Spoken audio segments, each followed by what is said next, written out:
Hello tout le monde, je suis hyper contente de vous retrouver pour cette nouvelle vidéo où aujourd'hui on va se concentrer, comme vous l'avez vu dans le titre, sur Colourpop, qui est une marque américaine que j'utilise très souvent depuis de nombreuses années maintenant. C'est vrai que je vous en parle très régulièrement et à chaque fois j'ai 10 tonnes de questions sur notamment comment se la procurer, ce que ça vaut exactement. Et c'est vrai que je me suis rendu compte que je n'ai jamais fait vidéo à proprement parler sur les produits comme j'ai pu le faire avec d'autres marques. Donc on y remédie aujourd'hui et on va faire un 100% Colourpop.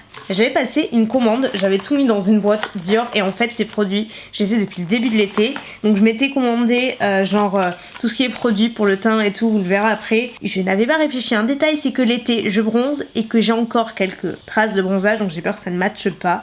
Mais comme j'ai pas fait la vidéo tout de suite, c'est vrai que j'ai pas pensé à ce détail. Il y en a d'autres que j'avais déjà dans ma collection, que je connais, que j'ai essayé. Je commence à me connaître maintenant, ça n'altère absolument pas mon objectivité. Donc je vais faire un total look en vous disant exactement ce que je pense des produits, les choses que je vous conseille et ce que je vous déconseille, parce que comme partout il y a de tout. Donc sans plus tarder on va commencer, on va surtout commencer avec les yeux. Et comme je dis, je vais commencer avec les yeux pour une très simple raison. Je vais tout vous raconter de ma vie qui est excitante. Non, je suis malade, je me coltine une sinusite depuis plusieurs mois, du coup j'utilise un paquet de mouchoirs par jour. Donc j'ai envie de faire mon teint en dernier au cas où j'aurais besoin de ça.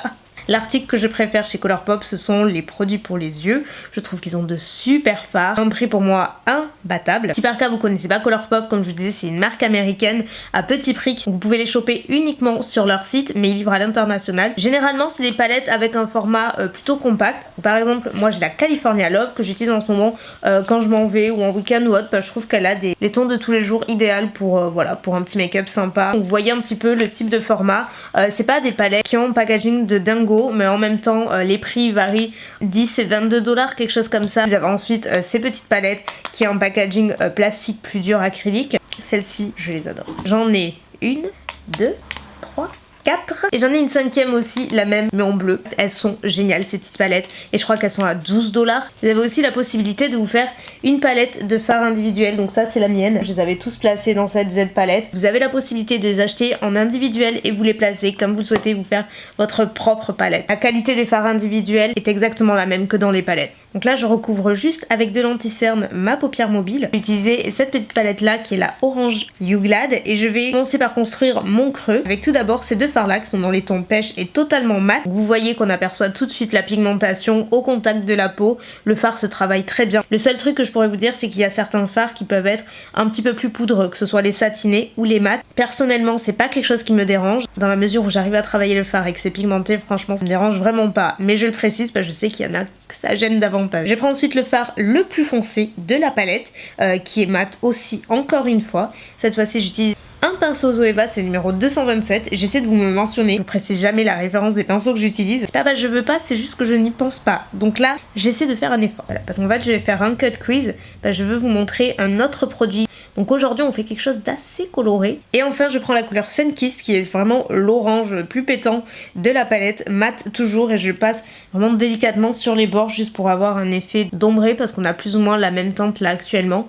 Donc ça va juste bien fondre les fards. En fait je balaye vraiment sur les bords. Donc là ce que je vais faire c'est couvrir ma paupière mobile pour avoir un petit peu plus de surface, avoir un cut crease plus marqué avec la base P. Louise. C'est la numéro 2 pour info. Et là c'est un pinceau numéro 18 de Anastasia. Il est synthétique mais en fait il a la forme parfaite pour créer le cut crease. Donc la base en plus d'unifier, elle permet de faire ressortir un petit peu mieux les fards et de prolonger la tenue. C'est vraiment une base qui est géniale pour tout verrouiller. Maintenant que c'est fait, ce que je voulais vous montrer, donc ça s'appelle les Super Shock Shadow. Donc ça se présente dans un petit pot individuel. C'est un fard pressé mais plutôt crémeux. C'est pas du tout la même texture qu'un fard poudre. C'est très particulier, c'est un petit peu comme de la pâte à modeler même. C'est très drôle, très joli sur la paupière. Une fois qu'on met le doigt, vous voyez ça fait un effet de pâte à modeler un petit peu. Et c'est surtout très joli. J'avoue qu'au tout début j'utilisais que ça, j'en ai même terminé. C'est vrai que ça fait longtemps que je les utilise plus particulièrement. Néanmoins elles sont très jolies, donc si vous voulez essayer, n'hésitez pas. C'est une valeur assez sûre je trouve chez eux. Et aujourd'hui j'avais envie d'utiliser celle-ci que j'avais glissée dans la commande. J'étais à fond dans le rose à ce moment là. Je le suis toujours mais je ne l'ai pas utilisé. J'ai juste swatché. Il y a des reflets violets. Donc le mieux pour utiliser les Super Shock c'est de le faire au doigt directement. Là comme je me suis embarquée dans un cut crease et que j'ai pas envie de trop déborder, je pense que je vais venir compléter au pinceau. Mais dites-vous que pour une utilisation quotidienne, c'est carrément mieux de le faire au doigt directement. Vous allez voir que vous n'allez pas vous prendre la tête, c'est très facile d'utilisation. Là, j'ai baissé un petit peu la luminosité du réflexe et je pense que vous voyez un petit peu mieux. Même si à mon sens, c'est toujours pas fidèle à 100%. Donc vous voyez que je suis pas allée complètement jusqu'au coin interne parce que j'ai envie d'appliquer un fard de la palette qui est un petit peu plus clair et plus satiné pour faire une espèce d'ombré. Et par contre, je vais rajouter le fard foncé en coin externe pour bien foncer tout ça. Mais je suis vraiment très fan du fard fuchsia. Je trouve vraiment très joli. Et le dernier fard que je vais utiliser, parce que figurez-vous que j'utilise beaucoup cette palette, je n'ai encore jamais eu le courage d'utiliser le fard Clémentine qui est pourtant très beau. C'est un fard de paillettes pressées. Alors au pinceau, c'est pas la meilleure idée parce qu'en fait ça n'accroche pas. On va se contenter du doigt, ce sera mieux. Il fait beaucoup de chutes. Alors à moins d'utiliser une glitter glue dessous, ce serait l'idéal, juste que j'ai pas envie de le faire. Mais avec ce type de produit, il vaut mieux. Et bien heureusement que j'ai pas fait mon teint avant parce que j'ai quand même plein de petites paillettes. Donc pour les liners, deux options. La première, c'est le liner feutre liquide classique qui se présente comme ceci, qui est potentiellement celui que je vais utiliser et je ne l'ai jamais essayé. Et vous avez aussi les crèmes gel crayon qui sont génialissimes. C'est des crayons rétractables hyper pigmentés, très longue tenue, super crémeux mais pas trop. Ils tiennent très bien en muqueuse et cet été ils ont sorti cette collection de crayons néon mais hyper colorés. Il y a toutes les couleurs de l'arc-en-ciel limite. C'est franchement les plus beaux crayons néon que j'ai eu testé et franchement je les ai portés beaucoup cet été. Tout ça pour vous dire que les crèmes gel liner vous pouvez foncer, c'est des valeurs sûres. Vous avez les liners en peau également, vous avez toutes les couleurs plus classiques, plus colorées. Ils sont très bien aussi, très crémeux. Ils sèchent par contre assez vite donc il faut les travailler rapidement. Ça reste de très bons liners encore une fois donc ça dépend vraiment de ce que vous préférez. Donc là comme vous le voyez j'utilise Liquid Liner en teinte numéro 1. Une chose que je peux dire c'est que vous voyez il est très noir tout de suite donc pas de problème de pigmentation. La seule chose que j'aime moins c'est la mine que je trouve quand même un petit peu trop rigide. Elle n'est pas aussi souple que ce que je peux utiliser comme le Too Faced, le NYX et compagnie. Là la mine est quand même beaucoup plus rigide mais bon elle n'est pas trop épaisse donc c'est déjà ça de prix mais là c'est quand même très personnel hein, les liners. Avant d'avancer au reste du teint j'ai juste appliqué des faux cils mais genre super léger. C'est pas super léger ça. C'est clairement un des plus naturels que j'ai dans ma collection. C'est les 814 de Ardell. Si vous cherchez des beaux faux cils, pas chers, faciles à utiliser et passe-partout, ceux-là sont magnifiques. On va passer au teint et donc dans la commande je m'étais pris le fond de teint. Je connais très bien l'anti-cerne que j'adore et qui est génial, je vous en parlerai après, mais le fond de teint je ne l'ai pas testé. Alors celui-ci il est vendu pour 12 $ sur le site, donc ils disent que c'est full coverage, donc haute couvrance, avec un fini naturel mat modulable pour créer la couvrance dont vous avez besoin. Donc écoutez c'est ce qu'on va voir. Comme je disais moi j'ai pris la teinte Light 60 à l'époque où j'étais light. On a un problème.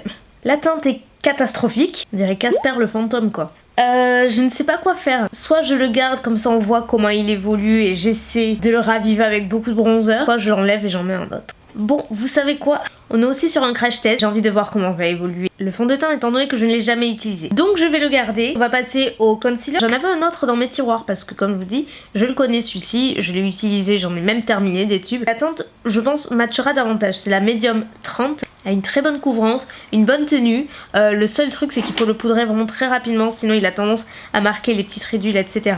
Donc si vous avez un contour des yeux très marqué ou assez sec, c'est peut-être pas le concealer que vous allez le plus adorer. Sinon je suis pas revenue sur le fond de teint. Mais en fait il me fait exactement penser à l'anti-cerne en fait, c'est le même fini, il couvre très bien. Là j'ai envie de vous dire je suis pas hyper objective sur le rendu et tout parce que vraiment la teinte ne matche pas, du coup je ne vois que ça. J'aime quand même pas trop le fini, pour moi c'est un petit peu trop poudré et je trouve assez perceptible sur la peau donc c'est pas quelque chose que j'apprécie sur un fond de teint. Vous voyez par vous-même l'anti-cerne à quel point il est couvrant et comment ça fait un dessous de l'œil mais juste parfait, limite photoshopé, airbrush, il est vraiment hyper joli et il en faut très peu. Là j'en ai mis pas mal mais vous pouvez en mettre beaucoup moins si vous le souhaitez bien sûr. Donc maintenant je vais poudrer tout ça avec la poudre que j'ai achetée aussi, que je ne connais pas non plus, qui fait aussi partie de la collection No Filter et par contre j'étais hyper surprise de la taille. Il n'y en a vraiment pas beaucoup. Il y a 8,5 g comparé à la Laura Mercier. Alors c'est pas le même prix, je sais, mais ça vous donne au moins une idée de contenance. Vous voyez que c'est beaucoup plus petit. Vous avez plusieurs teintes également. Moi j'ai pris la translucide et en fait je vais l'utiliser pour fixer tout d'abord mon anti-cerne et surtout la zone T et l'ensemble de mon teint. Comme vous voyez je fais un petit peu de baking à ce niveau là, juste le temps de faire les sourcils, mais ce que je peux vous dire c'est que la poudre par contre en contour des yeux je la trouve super jolie. Elle a vraiment cet effet lissant et il en faut très peu par contre. Elle est vraiment sympa à voir sur la matité ce qu'elle donne. Donc pour les sourcils Je suis hyper embêtée parce que je ne retrouve plus mon produit à sourcils. À défaut de vous le montrer utilisé, je peux vous en parler un petit peu.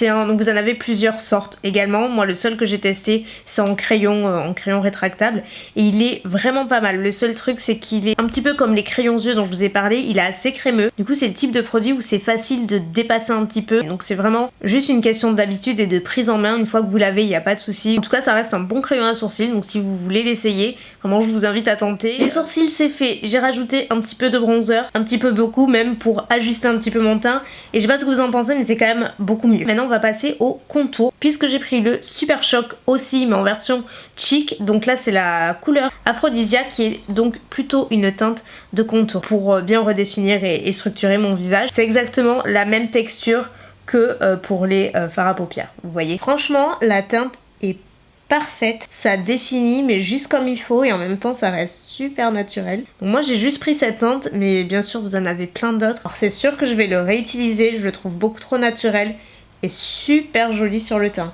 Je sais pas ce que vous en pensez mais même en caméra je trouve qu'il est aussi joli qu'en vrai. Pour le blush, exactement même formule, même texture de Super Shock. Cette fois-ci c'est le Birthday Suit qui est un espèce de mauve et qui va au final parfaitement bien avec les yeux alors que j'avais pas du tout prévu de faire ça. Comme quoi le destin. Et vous allez voir qu'en blush c'est tout aussi joli. Ça reste hyper naturel, vous avez très peu de chances de vous rater. Là encore vous avez différents feelings, vous avez mat ou satiné. J'ai pris satin. Regardez ce glow, c'est trop joli. Vous comprenez pourquoi j'aime beaucoup Colourpop? Je trouve qu'on en parle beaucoup trop peu, en tout cas en France. Franchement c'est la teinte parfaite pour vous donner bonne mine sans trop en faire. Je regrette pas du tout mon achat. Et enfin nous allons passer à l'highlighter of course. Donc alors là on a un nom, c'est Flexitarian. Je ne l'ai pas essayé mais il était assez bien noté.